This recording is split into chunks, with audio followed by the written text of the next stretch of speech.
大家好，我是钟亚厨。今天去买了一些鸡枞菌，打算做一些鸡枞菌油，用来拌面或者是拌饭都超讲吃。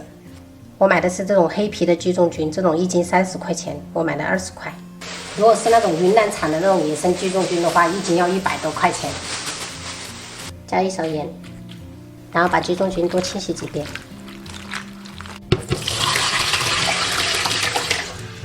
这种菇类的一定要给它多清洗几遍，不然的话它太多杂质了表面。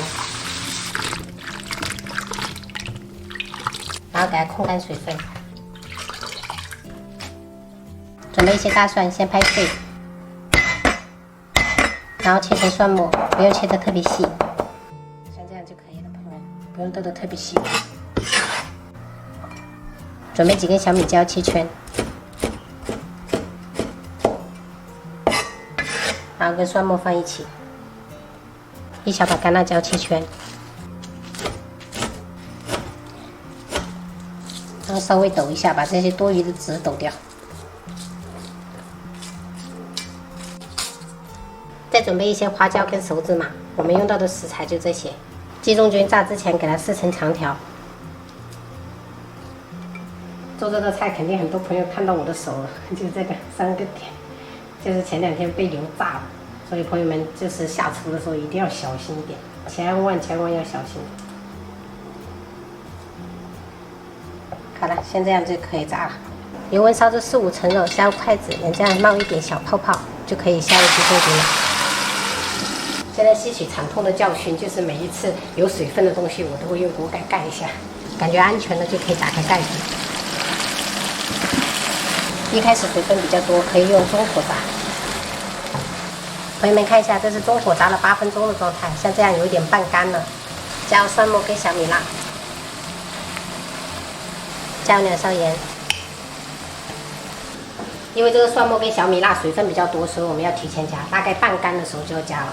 而且盐也要提前加，如果等那个鸡枞菇太干了再加的话，那个盐是进不到那个鸡枞菇里面的。朋友们，这是中火炸了15分钟的状态，像这样子，转小火，然后下入花椒，继续小火炸。朋友们，这是炸了22分钟的状态，像这样，鸡枞菇有点8成干了，可以倒入干辣椒了。这个干辣椒一定不要过早的加，很容易糊，就是等它8分干的时候我们再加下去。3分钟过后就可以下入熟芝麻，搅拌均匀。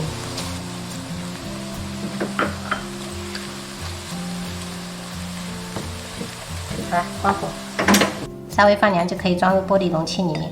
这玻璃容器一定要提前消毒。买了350克的鸡枞菌，就做1小半瓶，但是真的超级的香，用来拌面或者拌饭都超级好吃。好香好香啊！今天就打算用它来做一个拌面。锅中水烧开，下入面条，家里面刚好只剩下这种荞麦面，这个是我之前减肥的时候没有吃完的，今天就用这个吃吧。最后2分钟加入空心菜，加入一点点盐，不需要太多。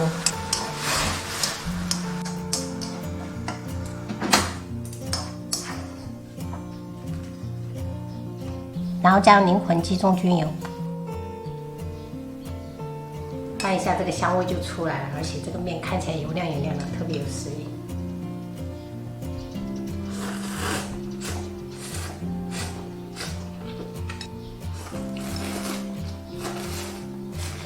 这个鸡枞菌油也非常适合那种上班族，就是每天时间比较赶，可以做一罐放在家里面，有时候拌面或者是拌饭，真的超级快速又很好吃，很好吃。